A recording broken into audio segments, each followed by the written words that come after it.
qualquer beleza ou majestade pra nos atrair. Nada havia em sua aparência para o desejarmos, mas rejeitado dentre os homens, ainda assim carregou nossas dores. O seu castigo nos traz paz e a esperança não se esvai. A oferta pela culpa ele ofereceu para satisfazer o Criador. Ele morreu para que a sua luz em nós pudesse brilhar. O Filho do amor se entregou em nosso lugar.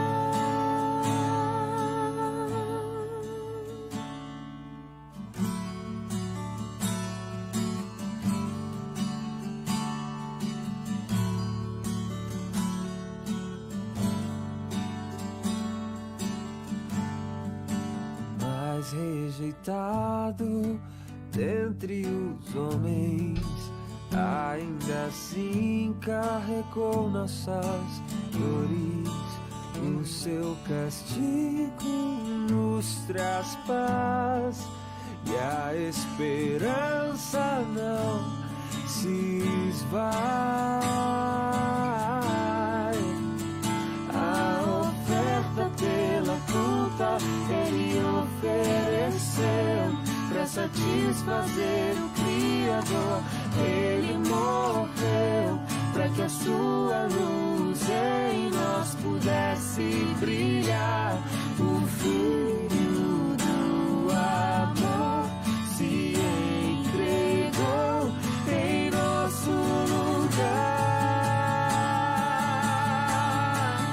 És o Cordeiro que pelos nossos pecados foi esmagado sem dizer uma só palavra. Se entregou aos cravos, derramou sua vida até a morte, provando a ira amarga pra nos dar sua doce graça e nos fazer viver.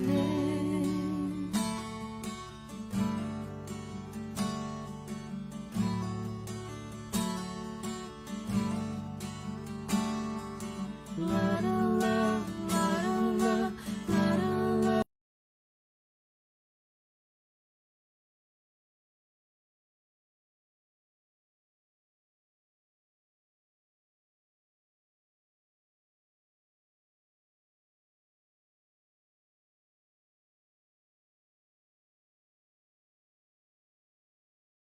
Bom dia, meus amados irmãos, que o bom Deus possa continuar com cada um de nós, possa ser com cada coração nessa manhã. E eu gostaria de convidar você a orar comigo nesse momento, antes de iniciarmos mais uma EBD, mesmo online, mesmo em caráter de não estar e poder estar no templo. Mas eu convido você a orar nesse instante comigo, abaixar sua cabeça, a fechar os seus olhos e oremos então, irmãos. Senhor Deus, gratos somos, Pai, por sua bondade sobre nós, por tudo que o Senhor tem feito por nós e através de nós, ó Deus, pois mesmo, Pai, não podendo estar na sua casa como de costume, mas estamos aqui para ouvir a tua palavra, ó Deus, para aprender do Senhor, que o Senhor possa ser conosco nessa manhã, ser conosco com o seu povo, ó Pai, em todos os dias de nossas vidas, que nós sempre desejemos estar, ó Deus, diante do Senhor, louvar a Ti e engrandecer o Teu santo nome, ó Pai. perdoe-nos por tantas vezes falharmos com o Senhor, por tantas vezes negligenciarmos, ó Deus, o dia do Senhor, negligenciarmos, ó Pai, o santo dia do Senhor, o qual o Senhor reservou para a sua glória, para a sua honra, para o seu louvor, para o nosso descanso em Ti, ó Pai. Deus, mas que a sua misericórdia possa nos alcançar, que o Senhor possa nos perdoar, ó Pai, através de Cristo Jesus, e olhar com graça para cada um de nós, para cada coração. Eu peço ao Senhor que nessa manhã, Deus, ilumine nossos corações, as nossas mentes, para que possamos aprender do Senhor, para que possamos, ó Deus, humildemente nos colocar diante de Ti, diante da Tua presença, ó Pai, e com nossos corações quebrantados diante do Senhor, render louvor e glória ao Teu nome, e aprender da Tua palavra, Deus. Que o Senhor nos use, que o Senhor nos dê, ó Deus, capacidade e nos dê a sua graça, ó Pai. Abençoe o teu povo, a tua igreja, abençoe cada um de nós e a cada um que nos assiste, a cada um que, ó Deus, dos seus lares está a observar e a ver essa live, ó Deus, que o Senhor possa ser com cada coração, Pai. Em nome de Jesus, nós oramos hoje e sempre. Amém. Meus amados irmãos, eu convido a vocês a abrirem as suas Bíblias ou a acompanharem na tela do seu computador ou do seu smartphone ou a mídia que você tiver em casa. E nós leremos Isaías 52, o verso 13, e Isaías 53, 12. Eu estarei lendo e eu peço aos amados que acompanhem onde você estiver. Isaías 52, verso 13. E diz assim a palavra de Deus: Eis que o meu servo procederá com prudência, será exaltado e elevado, e será muito sublime. Ainda Isaías 53, verso 12, a palavra de Deus nos diz assim: Por isso eu lhe darei muitos como a sua parte, e com os poderosos repartirá ele o despojo. Porquanto derramou a sua alma na morte, foi contado com os transgressores, contudo levou sobre si o pecado de muitos, e pelos transgressores intercedeu. Amém. A lição de hoje é a lição de número 9 da nossa lição, e ela tem como título Jesus, o servo sofredor. A lição que nós estamos estudando vai dizer que é tudo sobre Jesus. O Rev. Alain René, então, quem produziu essa revista e nos disponibiliza agora, e nós temos o privilégio de estudar a palavra de Deus, de aprender um pouco mais das Sagradas Escrituras, daquilo que Cristo fez por nós e daquilo que a Bíblia fala a respeito do nosso Senhor e Salvador. E a lição de hoje vai tratar sobre o sofrimento de Cristo, o sofrimento de Cristo no Calvário.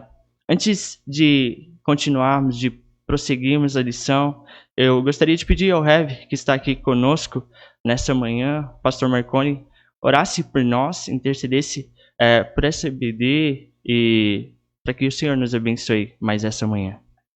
Glorioso Deus, nós te louvamos, te agradecemos, ó Pai, que aqui o Senhor tem nos sustentado, tem nos abençoado. Pai Santo, abre o nosso entendimento para que nós possamos alcançar a mensagem do Senhor. A mensagem esta, ó Deus, proclamada e projetada no coração do Senhor, nos leva, ó Pai, a refletir sobre o sofrimento do Teu Filho. Pai, que nós possamos, através desta EBD, alcançar a vontade de Ti, ó Deus. Sejamos abençoados pelo Senhor. Abençoe, ó Deus, Teu servo seminarista Ivan, para que ele traga até os nossos corações a lição dessa manhã. Nós sejamos abençoados pela Tua palavra. Amém, Senhor. É em nome do Senhor Jesus que nós oramos. Amém. Meus irmãos, eu convido aqueles que têm as suas lições e que acompanhem nesse momento a introdução, aqueles que não têm, ouçam. E nos diz assim: Jó fez uma pergunta extremamente desafiadora. Como pode o homem ser justo para com Deus? Jó 9, verso 2. Temos por certo que Deus, em sua justiça, castiga os maus e recompensa os bons. Uma vez que todos nós somos maus, como podemos receber alguma coisa boa dele? Jó, o homem íntegro, reto, temente de Deus, que se desviava do mal, ele coloca diante de si uma pergunta a qual todos nós devemos fazer. Como pode o homem ser justo diante do Senhor? Como pode o homem pecador, o homem mau e o bom Deus justo purificar esse homem pecador e esse homem injusto, na sua maldade, na sua corrupção, no seu pecado. E como pode então o ímpio ser justificado dos seus pecados? É isso que nós veremos na lição de hoje, e no decorrer da lição nós veremos como pode o homem pecador e vil ser indesculpável perante o Senhor ou ser justificado diante de Deus. Raymond Ortlund afirma que o Evangelho apresenta uma vigorosa discordância do princípio de que Deus pune os maus e recompensa os bons. De acordo com ele, isso significa que Deus declara como inocente uma pessoa que é culpada. Significa então que ele trata as pessoas, mas como se fossem boas. Isso está além do poder do milagre. É um escândalo. Então, segundo Raymond, seria um escândalo ao homem, ao coração humano, olhar e ver que o bom Deus, o justo Deus, ele justifica o homem que deveria ser condenado. Ele justifica a cada um dos seus filhos, a cada um daquele que ele escolheu, aqueles que pecaram contra ele, aqueles que transgrediram a sua lei, aqueles que blasfemaram contra o nome de Deus, aqueles que eram de fato inimigos de Deus. Então, como o Deus justo e santo purifica esses homens, justifica esses homens e tem os maus como bons? Como pode ser isso? Como Deus, sendo justo, pode justificar então o ímpio? Como ele pode justificar a cada um de nós? Como Deus pode, sendo justo, juiz, agir com bondade com aquele que deveria ser condenado e ainda assim não comprometer a sua justiça, não comprometer a sua glória, não comprometer o seu senhorio? O parágrafo de número 3 vai dar introdução a isso e vai nos mostrar como de fato Deus, na sua justiça e na sua bondade, não compromete essa justiça de purificar os pecadores, de tratar com benevolência os maus. Algo que fazemos em nosso relacionamento nos dá uma pista de como Deus age a fim de justificar o ímpio sem comprometer a sua retidão, a transferência da culpa. Então, a transferência da culpa é o modo como Deus não compromete a sua justiça.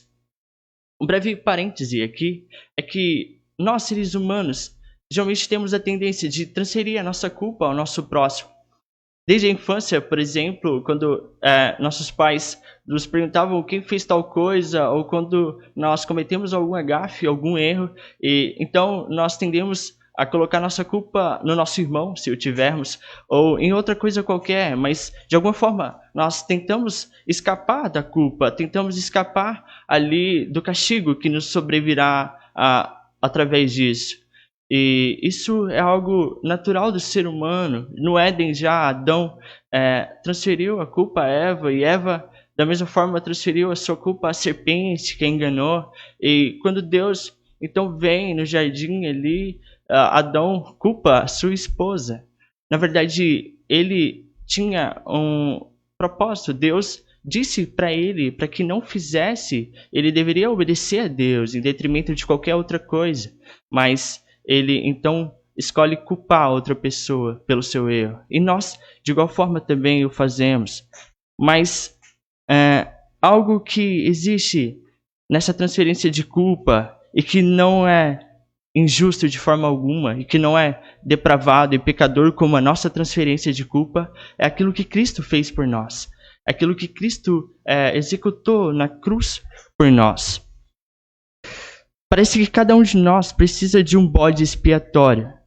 E é no Evangelho que encontramos o nosso bode expiatório. Em Levítico 16, nos relata então a respeito do sacrifício do bode expiatório. Ali, um sacrifício de animais, mas agora um sacrifício de fato humano, um sacrifício de Cristo, o homem 100% Deus, 100% homem.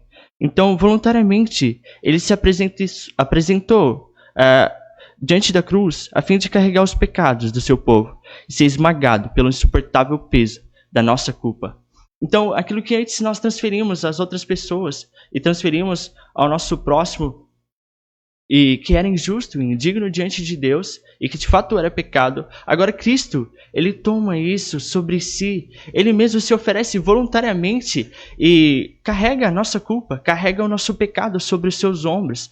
Ele voluntariamente do céu, do seu trono de glória, ele se oferece para descer à terra e para absorver os nossos pecados, para carregar sobre si as nossas culpas.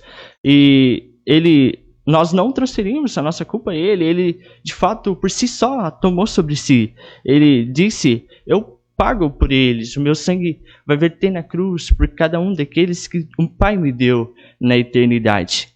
O Evangelho nos mostra que sempre que tentamos por nós mesmos transferir a nossa culpa, o resultado será o caos. Então, sempre que por nós mesmos, sempre que pelo nosso próprio coração, pelo coração humano, nós tendemos e nós passamos a nossa culpa a outras pessoas, isso de fato gera um caos, como aconteceu no Éden. Não obstante, Deus pode fazer isso na pessoa do seu Filho, que voluntariamente se apresenta como nosso substituto. Então, nossa culpa é lançada sobre Cristo, e a justiça de Cristo é a nossa justiça. Como um justo juiz julgando um réu, e ele de fato pecou, transgrediu a lei e fez o que era mal perante a sociedade e perante aquilo que é justo. Esse juiz justo, bom e sendo ele um juiz, deveria condená-lo à morte, deveria aplicar a justiça. E aquele homem não tinha condição de pagar a dívida que era contra ele. Por mais que ele angariasse todos os recursos do mundo, ele não poderia de forma alguma pagar aquela dívida. Então aparece um homem e ele se dispõe a pagar essa dívida toda. Ele se dispõe a justificar aquele pecador. É exatamente o que Cristo faz conosco. Nós não poderíamos pagar pelos nossos pecados. Não poderíamos pagar por aquilo que nós fizemos contra Deus. Nós transgredimos a sua lei. Nós blasfemamos contra o Senhor dos Senhores. Nós transgredimos a lei justa e santa de Deus. E Ele deveria nos punir. Mas, então, Cristo se coloca na fenda por nós. Ele se coloca em nosso lugar. Então, voluntariamente, Ele decide morrer por cada um de nós. Ele decide entregar o seu sangue. O sangue de Cristo, que verteria por nós e pagaria toda a culpa, pagaria todo o pecado, levaria sobre si todo o mal e toda a injustiça do homem. E assim, então, nós seríamos justificados. Isso de maneira nenhuma comprometeria a justiça do Santo Deus, porque Ele cumpriu a sua justiça sobre a sua ira, sobre Cristo Jesus. Quando a sua ira, então, é afagada pela morte, pelo sangue de Cristo. Quando Cristo leva sobre si toda a culpa, todo o pecado. Ele paga toda a dívida que era contra nós. A ira de Deus é aplacada. E a sua justiça, então, é feita. A justiça santa de Deus, o Deus eterno, então satisfaz aquilo que de fato é justo. Aquilo que de fato é verdadeiro, puro. E no famoso cântico do servo sofredor, nós podemos ver como o sofrimento, a morte e a intercessão de Cristo por nós são os fundamentos para a nossa total aceitação diante de Deus. Esse é outro ponto que nós veremos também a seguir, como essa intercessão de Cristo por nós, como a sua morte na cruz, como o seu sangue vertido por nós, então, pode nos trazer reconciliação com Deus. Então, através de Cristo Jesus, através da sua morte, através daquilo que Ele fez por nós, Ele nos reconcilia com o Pai. Então, aqueles que outrora eram condenados à morte, nós, outrora inimigos da cruz, inimigos de Deus e filhos da ira, como também os demais, somos feitos agora filhos da promessa, filhos de Deus, através dessa intercessão, através desse sacrifício, através da justiça do Santo Deus. O primeiro ponto da nossa lição vai falar sobre o sofrimento do servo, o sofrimento de Cristo Jesus. Eu gostaria que você acompanhasse conosco. E diz assim o primeiro parágrafo desse ponto: não podemos pensar em Cristo como apenas mais um sofredor na terra, Os profetas sofreram, os apóstolos sofreram, da mesma forma os mártires cristãos e os próprios reformadores. Então, o que difere o sofrimento de Jesus daquele suportado por outras pessoas? Qual é a diferença, então, entre todos esses bons homens de Deus, todos os apóstolos, daqueles que entregaram a sua própria vida por Cristo, foram crucificados pelos mártires, pelos reformadores, João Calvino, Lutero e tantos outros que sofreram em nome do Evangelho de Cristo? Qual é a diferença, então, desses homens e de Cristo Jesus? A diferença está no fato de que o sofrimento de Cristo na cruz, ele traz salvação aos eleitos de Deus. A sua morte e o seu sangue ali na cruz, vertendo por nós, nos traz a salvação eterna em Deus. E o sacrifício de Cristo possui um caráter substitutivo e judicial, o que o sacrifício humano e a morte dos seres humanos, por mais bons que eles fossem, por mais que eles amassem a Deus e amassem a sua palavra e se dessem por ele, contudo o sacrifício deles de forma alguma poderia trazer salvação aos homens, de forma alguma poderia justificar o pecador ou substituir qualquer um pecador. Só Cristo poderia fazê-lo. E, de fato, só Jesus poderia levar sobre si todas as nossas dores e todo o pecado sobre si, suportar a cruz, suportar a morte, vencer a morte. E nós veremos isso um pouco mais adiante. Ele sofreu em lugar do seu povo, e isso fazia parte do pacto da redenção, realizado antes da fundação do mundo. Então, antes da fundação do mundo, Cristo, Deus Pai, Deus Filho, Deus Espírito Santo, já haviam instituído todas as coisas. E, de fato, estava escrito, Cristo viria e Ele nos salvaria da morte, nos livraria do pecado e restauraria o povo de Deus e glorificaria o Pai nisso. Como observamos e podemos ver lá em Gênesis 3:15, no início das Escrituras, eu gostaria que os irmãos acompanhassem, aqueles que puderem, onde estiver, na sua Bíblia, e nos diz assim a palavra de Deus: porém, inimizade entre ti e a mulher, entre a tua descendência e o seu descendente, este te ferirá a cabeça, e tu lhe ferirás o calcanhar. Então, já no início, Cristo é colocado aqui, o Filho do Homem e a serpente sagaz, Satanás, como Satanás sendo aquele que feriria o calcanhar, e Cristo esmagaria a cabeça da serpente, vencendo o poder do pecado, da morte para sempre. O cumprimento, então, dessa profecia pode ser percebido, por exemplo, em Mateus 27:12-14, que nos diz assim: sendo acusado pelos principais sacerdotes e pelos anciãos, nada respondeu. Então lhe perguntou Pilatos: não ouvem quantas acusações te fazem? Jesus não respondeu nenhuma palavra, vindo com isto admirar-se grandemente o governador. E esse episódio relatado em Mateus vai nos retratar aquilo que Isaías, na sua profecia, em Isaías 53:7, nos diz: ele foi oprimido e humilhado, mas não abriu a boca. Na mesma passagem de Mateus, podemos ver também os soldados espancando Jesus.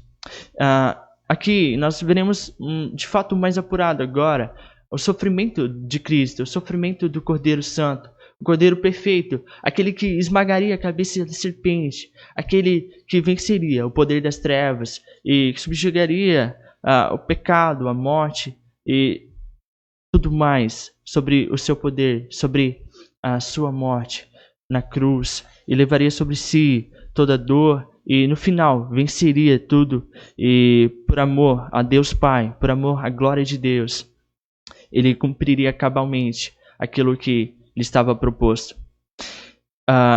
Agora eu convido você a observar o sofrimento de Cristo. A lição vai nos dizer assim: cuspindo nele, tomaram o caniço e davam-lhe com ele na cabeça. Mateus 27:30.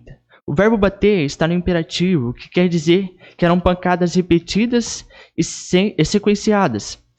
Mais uma vez, isso explica Isaías 52:14, que diz assim: seu aspecto estava muito desfigurado, mais do que de outro qualquer, e a sua aparência mais do que a dos filhos dos homens. se nós observarmos o sacrifício de Cristo e o sofrimento de Cristo perante ali o momento que antecedia a cruz, de fato é uma dor tremenda e absurda. E aquilo que os homens fizeram com Cristo, de fato nenhum homem na terra passou. E nenhum homem deveria ser tratado da forma como o nosso Salvador foi tratado. Nenhum homem deveria ser tratado da forma que Cristo foi tratado, sendo Ele o verdadeiro Rei, o Príncipe dos Príncipes, o Senhor dos Senhores, tratado como... Não é possível descrever a forma como eles o trataram. Pior do que qualquer ser humano foi tratado, pior do que um animal, ou de que qualquer outra criatura na face da terra. Nós observamos que quando Cristo caminhava ali, carregando a cruz, e naquele contexto era um patíbulo que pesava em média 50 quilos, estava sobre os seus ombros. Anteriormente, os soldados romanos ali amarraram Cristo num tronco e despiram suas vestes. O nosso Salvador ficou então despido e exposto perante os homens. E eles então começaram uma série de aflições com chicotes. E esses chicotes, usados pelos soldados, eram compostos por vários pedaços de ossos pequenos de animais e esferas de metal que dilaceravam a todo o corpo de Cristo, onde ele era afligido ali pelos soldados e em diferentes posições. Então, a partir das suas costas, nádegas e nas suas pernas. Então, Cristo era aflito, era afligido, e aqueles homens então aplicavam esse escárnio romano, essa forma de tratar os condenados à cruz, típica da época, e que de fato não era dada a qualquer homem, senão àqueles tratados com mais vileza, os homens mais impuros e maus sobre a face da terra.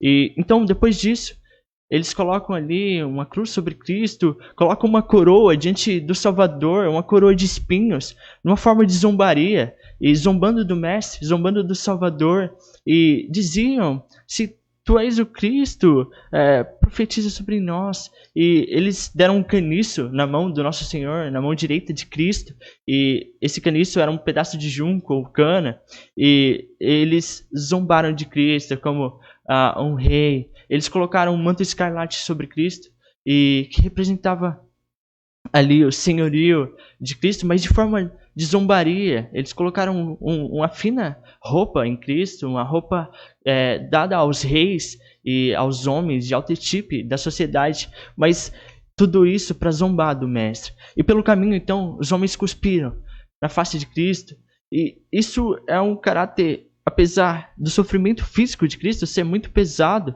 do sofrimento de Cristo físico demonstrar a maldade desses homens. Quando eles cuspiram na face do Mestre, eles demonstraram um desprezo total a Cristo Jesus, e a sua dor moral foi mais atingida do que sua dor física. Dificilmente um homem em nossos tempos receberia um tapa na cara e permaneceria calado. E por mais franzino ou frágil que ele fosse, ele tentaria revidar de alguma forma. Mas Cristo, ele permaneceu calado, como uma ovelha, como um cordeiro mudo. Ele não abriu a boca, mesmo quando blasfemado, mesmo quando ultrajado pelos homens. Ele nada proferiu. Seguindo o terceiro parágrafo, nos diz assim: é estarrecedor o que não para por aí. Eles fizeram Cristo passar pela humilhação de levar sua própria cruz. Em seguida, cravaram pregos em suas mãos e em seus pés. Isso fazia com que, quando levantado o corpo, aos poucos, os órgãos internos fossem ficando cada vez mais pesados, até a sua morte. Então, depois de todo esse escárnio, depois de toda a zombaria dos homens, dos soldados, de todos aqueles que estavam em volta dele, depois de percorrer em média 600 metros carregando uma cruz de aproximadamente 50 quilos sobre os seus ombros, e ser afligido, dilacerado, sangrando, e Cristo é então pregado numa cruz. E ali, aqueles pregos traspassaram suas mãos e os seus pés, e não simplesmente traspassaram seus pés e suas mãos, mas ficaram em pleno contato com os nervos de suas mãos, dos seus braços, dos seus pés, que causavam dores tremendas em Cristo Jesus. Causaram dores absurdas no Senhor dos Senhores. E aquela sensação de dor, de estar pregado numa cruz, de não conseguir respirar bem e de ter o seu corpo já todo dilacerado pelo cansaço físico. Cristo então se vê em grande agonia, e a dor que percorre todo o seu corpo e aquele sentimento e aquela dor física, moral e toda a dor do Santo dos Santos, daquilo que Cristo sofreu por nós, está ali diante da cruz, diante dos olhos de todos os homens. Imaginemos também sua tristeza ao ser humilhado e desprezado. Isaías 53:3. Ele foi preterido em favor de um assassino. Mateus 27, 20 e 21. Foi blasfemado. Soldados romanos dançavam ao redor dele, como dançavam adorando os seus deuses, e aproveitaram para fazer desse o espetáculo de profunda e angustiante humilhação. Cristo, então, ele está diante de uma humilhação física e moral extrema. As pessoas veem a Jesus, o Santo dos Santos, o Príncipe, o Rei dos Reis, o único que é digno de todo louvor, de toda glória, de toda adoração, pregado numa cruz, sinal de maldição, condenado pela própria Deus, pelo próprio Senhor. E a ira de Deus caía sobre Cristo naquele momento. Ele era visto como o maior pecador da face da terra, como o mais vil homem, tido entre os piores dos homens. Todavia, o ápice do sofrimento do servo do Senhor se deu na cruz quando ele clamou: Deus meu, por que me desamparaste? Em aramaico, Cristo diz: Eli, Eli, lama sabachthani. Ele que por toda a eternidade havia desfrutado da maravilha companhia do Pai, agora se vê abandonado, e isso por nossa culpa.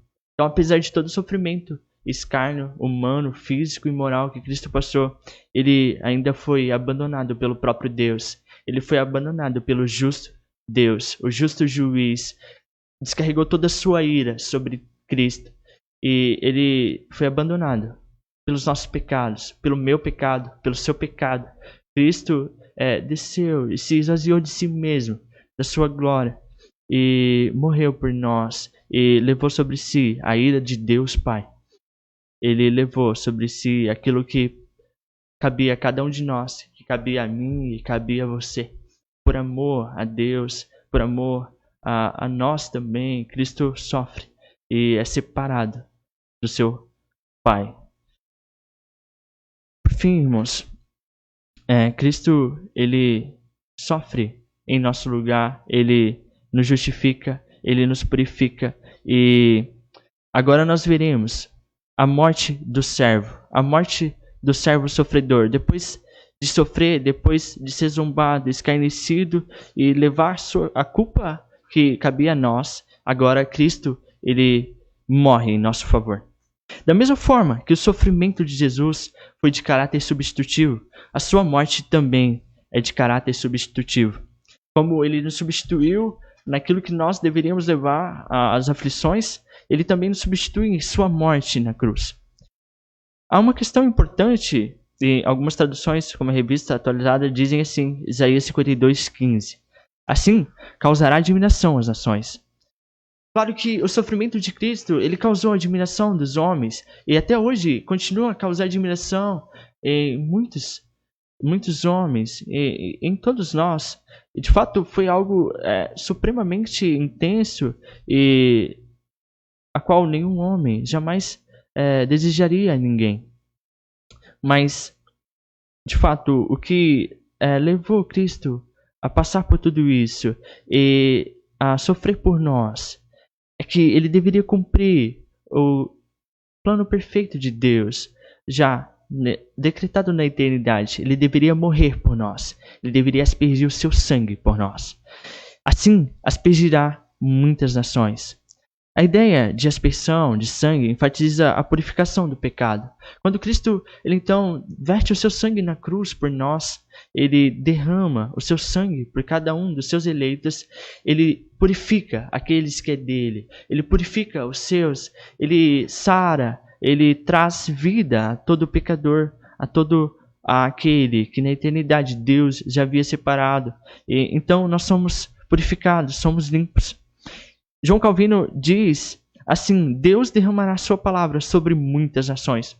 Através do sacrifício de Cristo, então, aquilo que antes era otorgado ao povo da aliança, ao povo da promessa, aos judeus, agora é colocado diante dos gentios também. É colocado sobre todo o povo de Deus, espalhado pela face da terra, a grego, a judeu, a gentil, e a todo o povo, a toda a nação. Cristo, de fato, não faz distinção entre os homens. De fato, ele salva os que ele já separou na eternidade, mas não existe uma distinção entre povos, tribos e nações. O segundo parágrafo nos diz assim: a morte vicária de Cristo veio trazer paz para o homem em guerra contra Deus.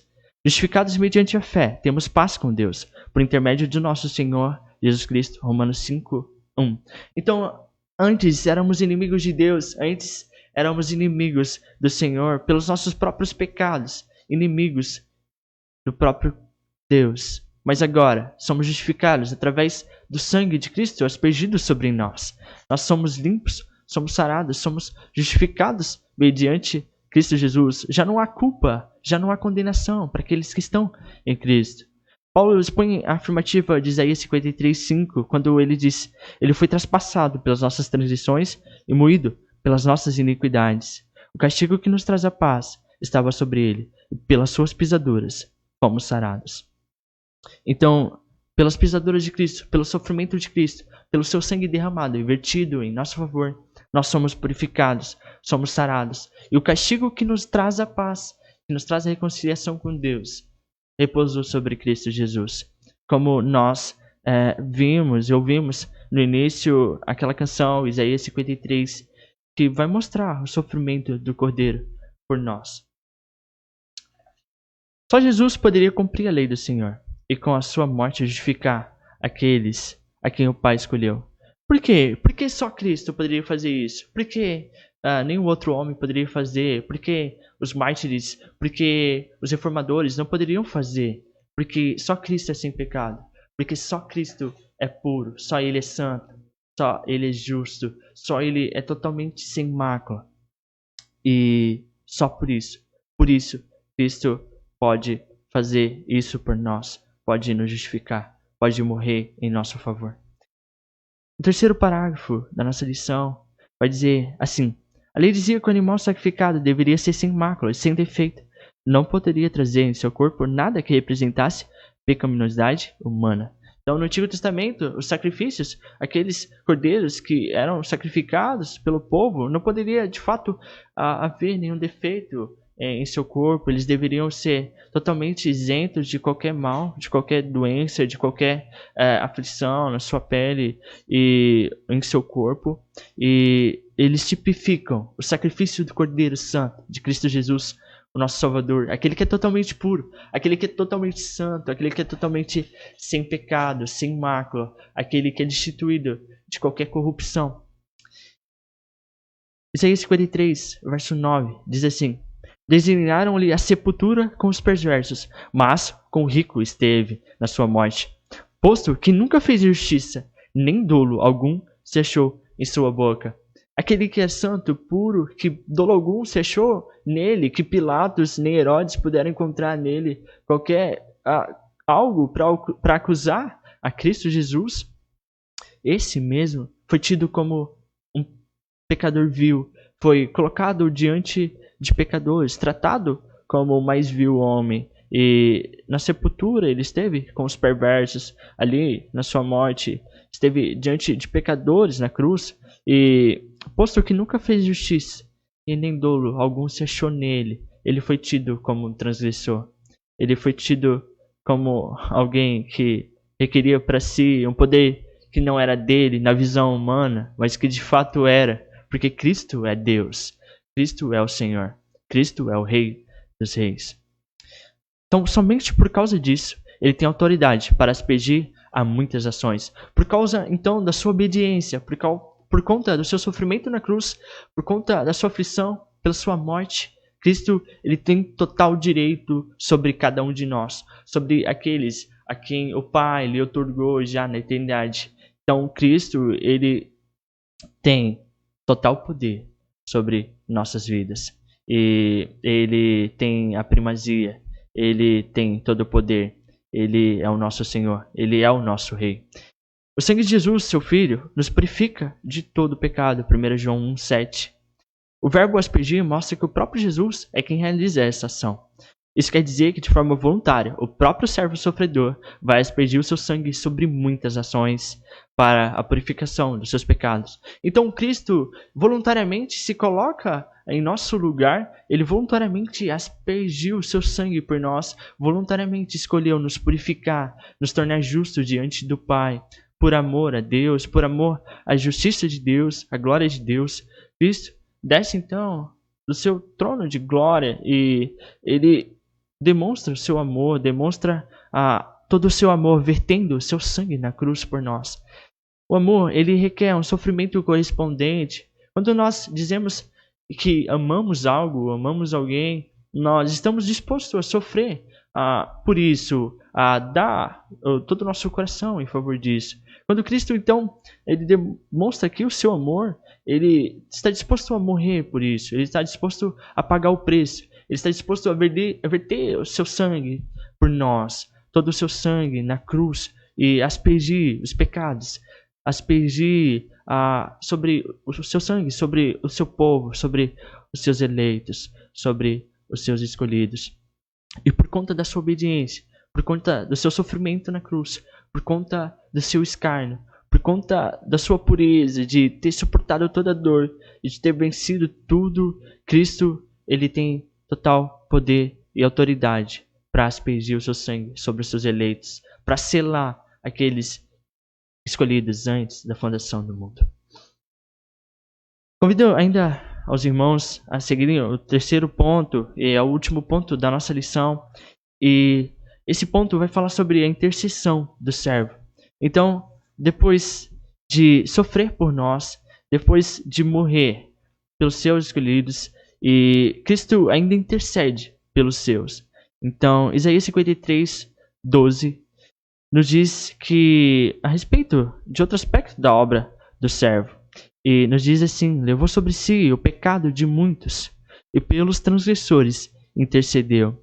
O servo não apenas sofreu em favor do seu povo, ele não apenas derramou sua alma na morte em favor dele, ele também apresentou intercessão para aqueles que em si mesmo são transgressores da lei.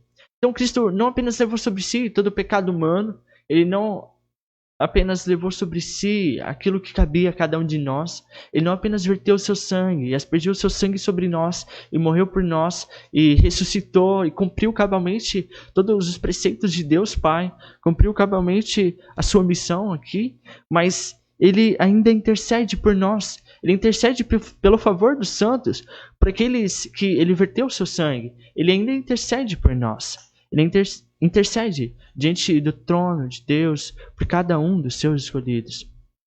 O segundo parágrafo nos diz assim: essa é uma verdade apresentada pela Bíblia, da qual não podemos duvidar em hipótese alguma. Já nenhuma condenação há para os que estão em Cristo Jesus. Romanos 8:1. No versículo 34, essa ideia é reforçada. Quem os condenará? Quem condenará os eleitos de Deus? É Cristo Jesus quem morreu, ou antes quem ressuscitou, o qual está à direita de Deus e também intercede por nós. Então, quando nós observamos o sacrifício de Cristo por nós, e que de fato nós fomos selados pelo sangue do Cordeiro, fomos selados pelo sangue que Cristo aspergiu sobre o seu povo, e nós podemos ter a certeza de que estamos firmados em Deus, e de que estamos assegurados nele. E é de fato isso que o texto nos mostra. Quem condenará os eleitos de Deus? Quem poderá nos retirar dos braços de Cristo? Quem poderá tragar as ovelhas que estão no aprisco do Senhor, do nosso Salvador? Nem o mal, nem o pecado, nada poderá nos separar do amor de Cristo. Nada poderá nos separar da eleição de Deus, a eleição incondicional. Nada poderá fazer-nos decair da graça. E aí entra um ponto da nossa doutrina. Aqueles que foram eleitos, uma vez eleitos, salvos, de forma alguma poderão decair da graça. E os santos perseverarão até o fim.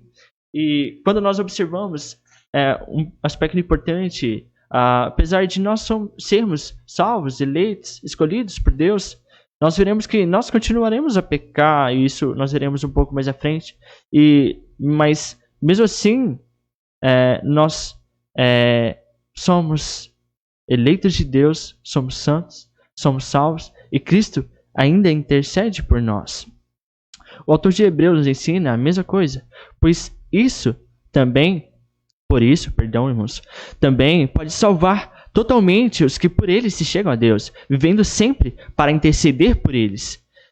Ele nos diz que a obra sacerdotal de Jesus não se encerrou com a sua morte. Pelo contrário, ele continua no céu, à destra de Deus. Então, pelo seu sacrifício, pela sua morte e por sua autoridade, Cristo, ele então pode ainda interceder por nós. Ele intercede pelos seus, ele intercede pelos santos de Deus. Ele intercede junto ao Pai por aqueles que ele escolheu antes da fundação do mundo. Então, quando nós pecamos contra Deus, quando nós fazemos algo que não agrada a Deus, mesmo sendo de fato regenerados, transformados, lavados e despidos do pecado por Cristo Jesus, mas pela nossa natureza pecaminosa ainda continuamos a pecar contra Deus, ainda somos falhos, e isso nos humilha e deve nos humilhar quando nós pecamos. Então nós somos, pelo Espírito Santo, compungidos, arrependidos, e nós pedimos perdão a Deus Pai, e Cristo intercede por nós junto ao Pai, e Ele continuará a interceder por nós até o fim, até que nós sejamos levados aos céus com Ele, até que Ele venha de novo à terra e nos leve para casa, nos leve para o lar celestial que nos preparou antes da fundação do mundo. Até lá, Cristo vai nos assegurar, até lá Ele vai interceder por nós. E Ele não se cansará de interceder por nós para sempre. Cristo intercede por nós junto ao Pai.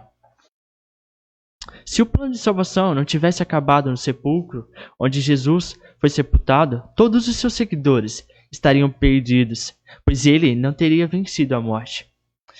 Consequentemente, ele não teria autoridade para cumprir a lei. Sendo assim, o seu sofrimento teria sido em vão. Sua morte de nada teria adiantado. Ele seria comparado a um líder comum, rebaixado como apenas um líder religioso qualquer. Se assim fosse, seria vã a nossa pregação e a nossa fé, como Paulo diz em 1 Coríntios 15, verso 14. Quando nós vemos essa passagem, a qual o Heavy Marconi pregou no domingo passado, e nos diz sobre o poderio de Cristo, sobre a autoridade do nosso Salvador. Se de fato Cristo não tivesse ressuscitado dos mortos e não tivesse tragado e vencido a morte, ele não teria autoridade sobre nós. Ele seria simplesmente como qualquer outro homem. Ele seria simplesmente como qualquer outro líder religioso, mas de fato não é isso que acontece. Cristo, ele vence a morte, vence o pecado, vence o mal, e ao terceiro dia ele ressuscita.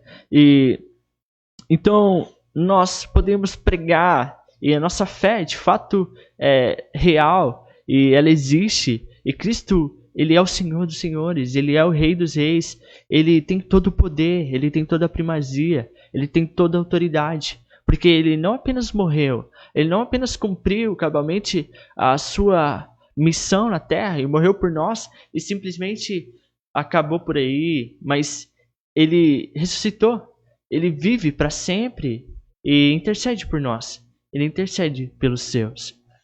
Isaías 53:12, a intercessão do servo aplicada a pessoas que viviam de pecados. Entretanto, irmãos, vivem e viverão o tempo todo praticando o pecado. Entretanto, uma diferença: esses transgressores estão lavados com o seu sangue. Afinal, ele veio buscar os doentes, que são justamente esses transgressores.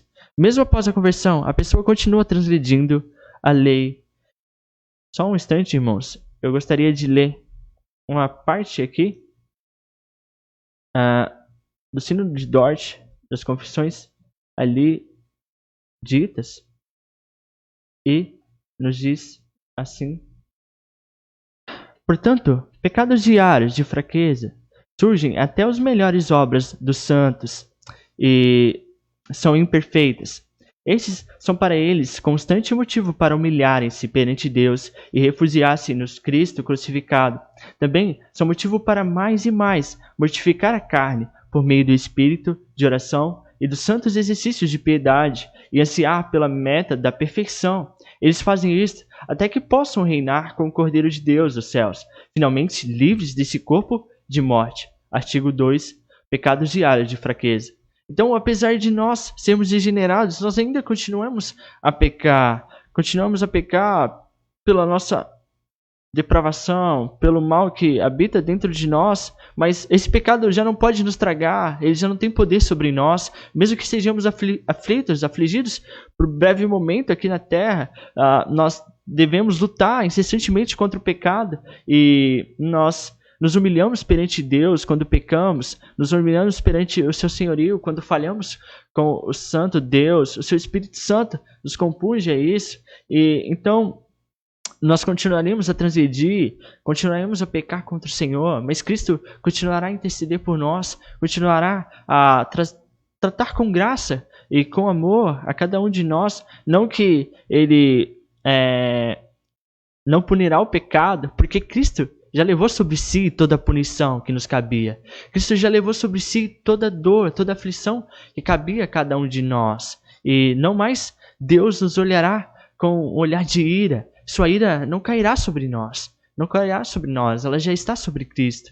E o que não nos isenta de nos preservarmos, que não nos leva a pecar contra o Senhor de forma alguma. Porque quando nós somos eleitos de Deus, quando regenerados, transformados, lavados pelo sangue de Cristo, nós não sentimos prazer mais no pecado, não sentimos prazer em pecar contra o Senhor dos Senhores, em pecar contra o nosso Deus. Nós o amamos, nós adoramos o nosso Salvador e nós fazemos de tudo para nos parecer com Cristo Jesus. Nós fazemos tudo o que nós podemos, todos os nossos esforços, mesmo que pequemos às vezes, mesmo que falhemos, pela nossa natureza depravada, nós pequemos contra o Senhor, mas sabemos que nós devemos buscar o perdão do Senhor, devemos nos humilhar perante Ele, devemos buscar a sua misericórdia, o seu perdão e buscar em Cristo, no nome de Cristo. Quando nós oramos, então, no nome de Cristo, em nome de Jesus, nós fazemos referência a isso, que Cristo é o único que pode interceder por nós junto ao Pai. Não seria uma palavra mágica, de forma alguma, mas um modo de fato de nós colocarmos diante de Cristo Jesus que Ele tem autoridade sobre nós, que Ele é o nosso Senhor, que Ele é o nosso Salvador, que Ele intercede por nós.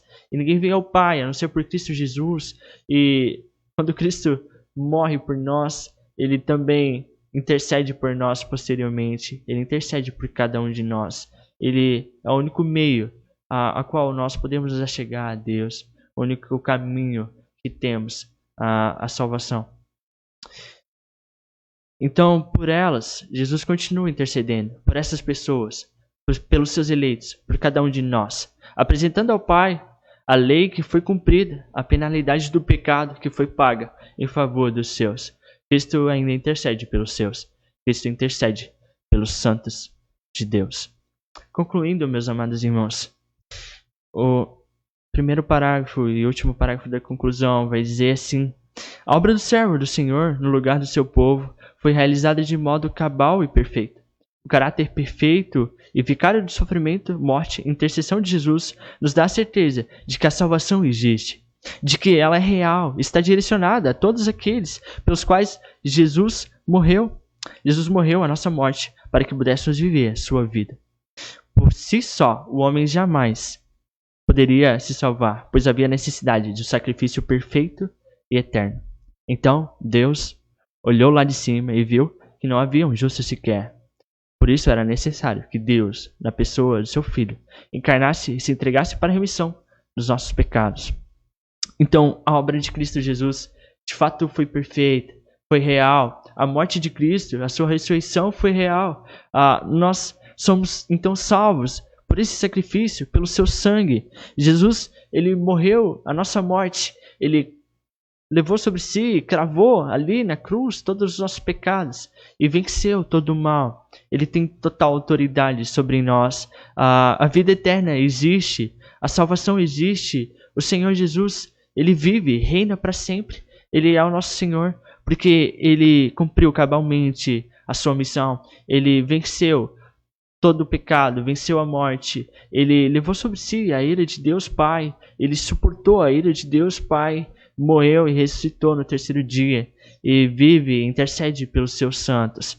Então nós podemos confiar que Cristo, ele de fato tem essa autoridade, ele tem esse poder, porque ele cumpriu perfeitamente todo o plano eterno de Deus. Ele foi perfeito, ele foi justo, não se achou pecado em Cristo, não se achou mal em suas mãos, nada achou-se nele que poderia acusá-lo, e ele cumpriu cabalmente aquilo que lhe estava proposto. Ele foi tido como o maior transgressor, ele levou a ira de Deus sobre si, sobre seus ombros, levou o nosso pecado, levou a ira de Deus, levou as aflições e a morte também tragou. E por isso nós podemos ter a certeza de que Cristo, ele assegura a nossa salvação, de que nada no mundo pode tirar a nossa eleição, de que nada no mundo pode nos separar do amor de Deus, e de que nem o mal, nem dor, nem pecado, injustiça alguma pode nos separar do Senhor, pode nos separar do amor de Deus, porque ele nos olha através de Cristo Jesus. Ele nos olha através do sacrifício de Cristo. Quando ele nos vê como no Antigo Testamento o anjo passava sobre as casas e elas estavam seladas pelo sangue nos umbrais. Cristo, então, ele aspergiu seu sangue sobre nós e Deus nos vê através do sangue de Cristo Jesus. Somos então purificados, e essa é a visão que Deus tem de cada um de nós. Mesmo que sejamos de fato pecadores, mesmo que de fato nós pequemos e continuemos a transgredir as leis de Deus, mas pelo caráter de Cristo, pelo seu caráter substitutivo e pela sua autoridade, nós então podemos ser justificados por Deus. E isso de maneira alguma pode causar qualquer escândalo ou de fato pode comprometer a justiça do nosso Deus. Aplicação, meus irmãos, final de tudo isso que nós vemos. E eu gostaria de convidar você a refletir nessas duas questões, nessas duas perguntas. E nos dizem assim: o sofrimento, a morte, a intercessão de Jesus impulsiona você a amar a Deus e a sua palavra? Você entende que tem o grato dever de viver para Deus e de servi-lo com todo o seu ser? Se de fato você respondeu sim para essas duas questões, se de fato o sofrimento, a morte e a intercessão de Cristo por nós leva você, impulsiona você a amar a Deus, amar o Senhor de todo o coração, amar a sua palavra com toda a sua alma, com todo o seu entendimento e a servir esse Deus, você então entendeu o que Cristo fez por você. E de fato é isso que Deus requer de nós. Você entende então que o grato dever de viver para Deus é um privilégio eterno, é um privilégio sobrenatural de poder louvar a Deus, de poder adorá-lo, de poder exaltá-lo pelo grande amor com que Ele nos amou, por tudo aquilo que Ele fez por nós. Mas se de fato você não pode responder sim a essas duas questões, se você ainda não vê Cristo como o seu Salvador, como aquele que morreu e se sacrificou em nosso lugar, que levou todo o peso da culpa em nosso lugar, aquilo que nos cabia, aquilo que cabia a cada um de nós. Se a palavra de Deus não tem primazia no seu coração, se servir a Deus, se amar a Deus, se adorar ao Senhor, Deus não te é exclusivo e não traz alegria ao seu coração, se essa não é a sua principal alegria, então você ainda não entendeu o sacrifício de Cristo. Mas ele diz que todos aqueles que se achegam a Cristo, que de coração quebrantado e humilde perante eles se coloca, ele os ouve e ele os livra da morte. E o seu sangue também pode cobrir os seus pecados. Então, se você ainda não tem essa certeza, se você ainda não sente esse amor pela palavra de Deus, eu convido você a orar comigo nesse instante, que Ele possa, de fato, falar ao seu coração, que aquilo que Cristo fez por você, aquilo que o nosso Salvador fez na cruz, possa demonstrar que, de fato, Ele é Deus Todo-Poderoso, que Ele tem poder de te livrar da morte, de te livrar da culpa do pecado, do peso da ira de Deus, e você pode também ser visto como justo perante os olhos de Deus, e pode ter os seus pecados levados sobre Cristo, sobre a cruz, sobre o seu sacrifício, e encontrar também intercessão por parte de Cristo. E Deus, de fato, Ele tem prazer em zelar pelos seus, em cuidar dos seus, e Ele não os trata com maldade, Ele não os pune por severidade. Quando nós somos, então, filhos de Deus, afligidos, Ele nos aflige para o nosso bem, para nos fazer voltar nossos olhos para Ele, para buscar o Senhor e para adorá-lo, para exaltá-lo por aquilo que Ele fez por nós, por aquilo que Ele realizou por nós, pelo seu grande amor. E Ele nos ama, Ele ama a cada um daqueles que Ele escolheu antes da fundação do mundo. Ele nos ama por amor a nós, sim, claro, mas Ele nos ama muito mais por amor à sua própria glória. Convido você a orar nesse instante e a abaixar suas cabeças onde você se encontrar, e nós vamos orar ao Senhor. Pai, Deus, santo e poderoso é o Senhor. Santo, santo, santo é o seu nome. Grande é o Senhor, Pai. Gratos somos, pois antes da fundação do mundo, antes que houvesse o mundo, antes que existisse o ar, o Senhor já havia, Deus, nos predestinado à salvação. Já havia, Deus, na sua inteira sabedoria e providência, escolhido, ó Deus, os seus santos, e por meio do sacrifício de Cristo, por meio da sua morte na cruz, por meio, Deus, da sua pureza e da sua santidade, o Senhor nos traria a salvação e nos remiria, ó Pai, e o seu sangue na cruz verteria em nosso favor, nos trazendo livramento da morte, livramento do pecado. Pai, eu peço ao Senhor que possa abençoar aqueles corações, ó Deus, que ainda se encontram endurecidos, que ainda não conseguem ver a glória do Santo Deus, que ainda não podem e não conseguem enxergar o sacrifício de Cristo por eles, que, ó Deus, ainda não amam ao Senhor de todo o coração, de toda a alma, de todo entendimento, que não podem, ó Deus, ver a Tua glória, ó Pai.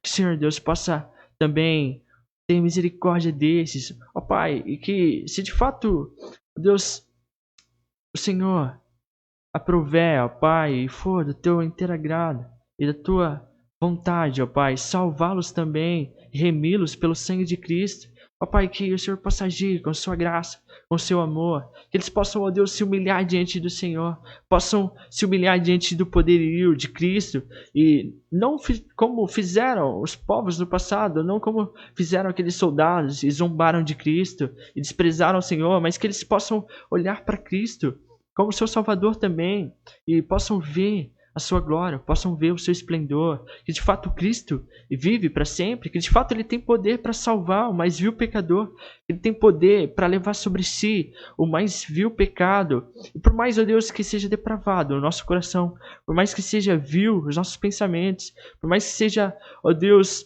mal o coração humano, o Senhor tem poder para livrar, ó Deus, do pecado todo aquele que se chega a Ti, ó Pai, quebrantado de coração, humilhado diante do Senhor, ó Deus, e desfeito de qualquer poder humano, desfeito de qualquer justiça humana, ó Pai, buscam a justiça do Cordeiro Santo, buscam a justiça de Cristo e buscam serviços a Deus através do sangue de Cristo Jesus. Gratos somos de Ti pela Tua palavra, Senhor, que nessa manhã o Senhor possa derramar Sua bênção sobre o Teu povo, sobre a Sua igreja, sobre, ó Deus, todos os povos espalhados pela face da terra, sobre todos aqueles que buscam a Tua face, sobre aqueles que se humilham diante de Ti, ó Pai. Que o Senhor possa proteger o Teu povo, livrá-los, ó Deus, também das doenças que assolam o nosso planeta, ó Deus, dos males que assolam a sociedade, que assolam, ó Deus, as nossas vidas e a cada um de nós, Pai. Que o Senhor possa ter graça e misericórdia, Deus, também sobre cada um de nós. Mas cremos que tudo o que o Senhor faz, ó Deus, aprove fazê-lo para a Sua glória e para a honra do Senhor, e por amor a nós, o Senhor o faz, ó Pai. Mesmo as dores e aflições que nos sobrevêm, Pai, são para a glória do Senhor, e quando nós somos afligidos pelo Senhor, nos voltamos para Ti, e, ó Deus, vemos que somos pecadores, vemos que somos falhos, e carecemos do Senhor, e carecemos, ó Deus, de um justo e perfeito Cordeiro, que carecemos, ó Deus, de um sacrifício pleno, de um sacrifício perfeito na cruz, que foi realizado por Cristo, que foi realizado por nosso Senhor, Pai. Gratos somos de Ti, Deus. Abençoe Teu povo, hoje e sempre. Derrame Sua bênção sobre nós, em nome de Jesus. Amém. Meus irmãos, que o Senhor, na Sua infinita bondade, no Seu infinito amor, continue a abençoar cada coração, abençoar a sua vida, sua família, nesta manhã, e onde você se encontrar, você possa ter essa certeza de que Cristo Jesus é o seu Senhor, é o seu Salvador.